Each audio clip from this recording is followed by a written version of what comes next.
Everyone thinks there's a best time to visit Europe. But here's the thing, there isn't one best time. There's only the best time for the kind of trip you actually want. Some people want hot beaches and nightlife. Some people want museums without lines. Some people want lower prices. Some people just want to walk through old cities without feeling like they're melting into the pavement. So today, we're breaking down the real best time to visit Europe if you want to avoid crowds, heat, and rain without accidentally choosing the wrong season for your trip. Let's start with what everyone thinks. Summer is the obvious time to visit Europe, and technically it makes sense. June, July, and August give you long days, warm weather, beach season, outdoor dining, festivals, and that classic Europe travel atmosphere. The continent feels alive. Cities stay busy late. Coastal towns are open. Islands are running at full speed. But here's the catch. Everyone knows this, which means the exact months that look best on paper are also the months when Europe becomes the most expensive, crowded, hot, and difficult to move through. July and August are where the fantasy starts breaking for a lot of tourists. You still get beautiful weather, but you also get peak prices, packed trains, crowded beaches, long museum lines, expensive hotels, and cities that sometimes feel like everyone arrived on the same day.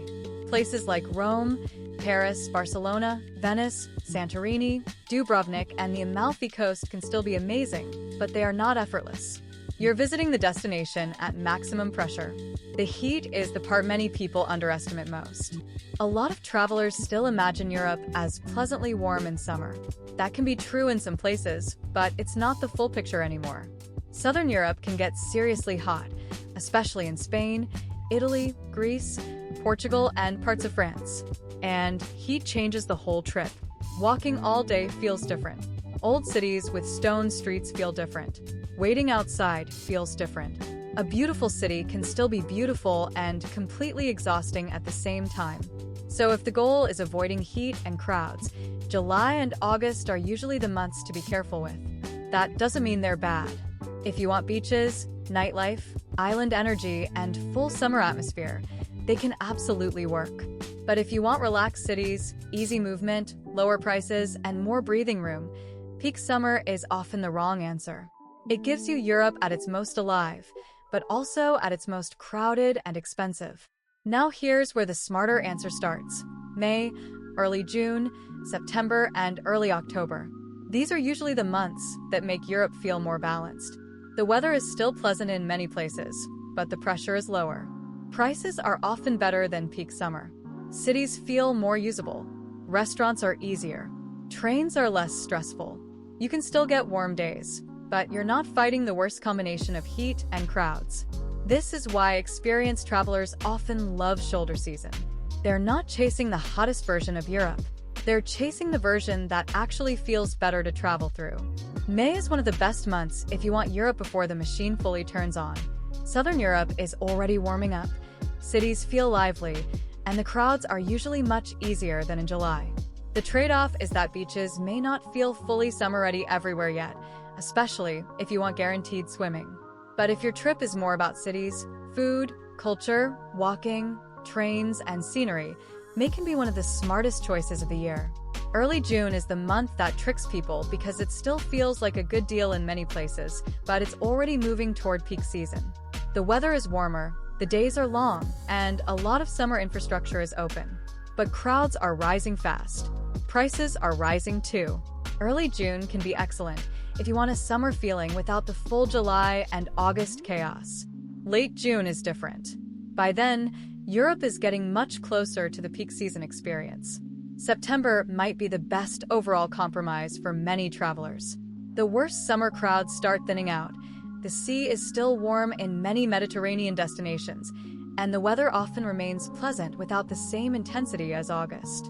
But here's the catch, because September is so good, it's no longer some secret empty month. It's better than August in many places, but it's not invisible anymore. Early October is underrated if you care more about atmosphere than beach perfection. This is when many cities start feeling human again.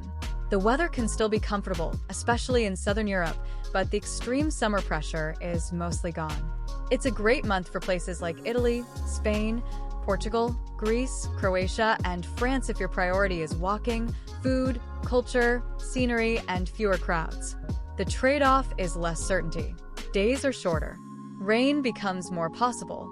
Some island or beach destinations begin slowing down. But for a lot of travelers, that trade-off is worth it. Now let's talk about rain, because this is where people get confused. Avoiding rain in Europe is not as simple as choosing summer. Europe is too big for that. Northern Europe, the UK, Ireland, Scandinavia, the Alps, the Mediterranean, and Eastern Europe all behave differently. A dry month in Greece is not the same as a dry month in Scotland.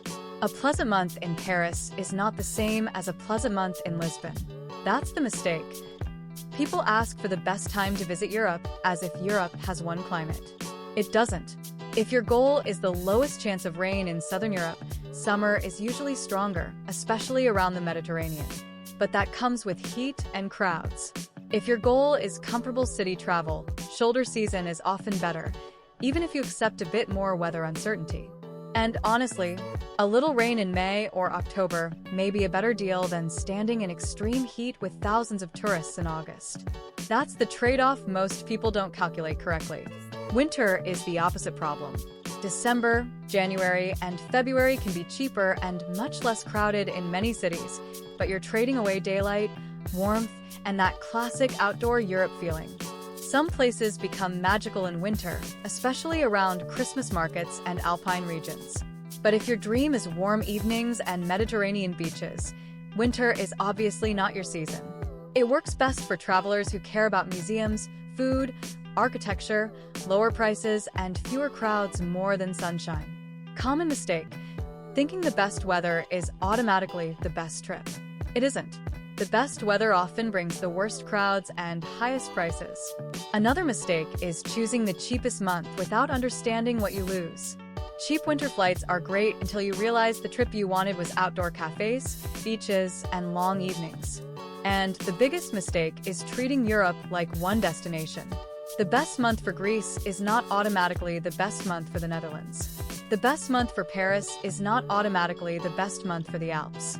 So, here's the real framework. If you want the safest balance of good weather, manageable crowds, and a more enjoyable experience, look at May, early June, September, and early October. If you want maximum beach energy and don't mind crowds or higher prices, July and August work, especially for coastal and island trips. If you want cheaper cities and fewer tourists, late autumn and winter can be great, but only if you're okay with colder weather and shorter days. If you hate heat, avoid Southern Europe in late July and August. If you hate crowds, avoid the most famous destinations during peak summer. The truth is that Europe doesn't have one perfect season. It has trade-offs. Summer gives you energy, beaches, and long days, but it also gives you heat, crowds, and high prices. Shoulder season gives you balance, but not always perfect weather. Winter gives you value, but less light and less warmth. The best time to visit Europe is not the month travel blogs tell everyone to book. It's the month where the reality of the trip matches what you actually want. Thanks for watching. If you found this useful, smash that like button and subscribe to When to Travel. We're all about helping you make smarter travel decisions. Turn on notifications so you don't miss the next one.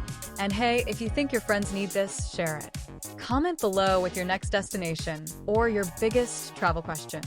I'm reading all of them. Let's go.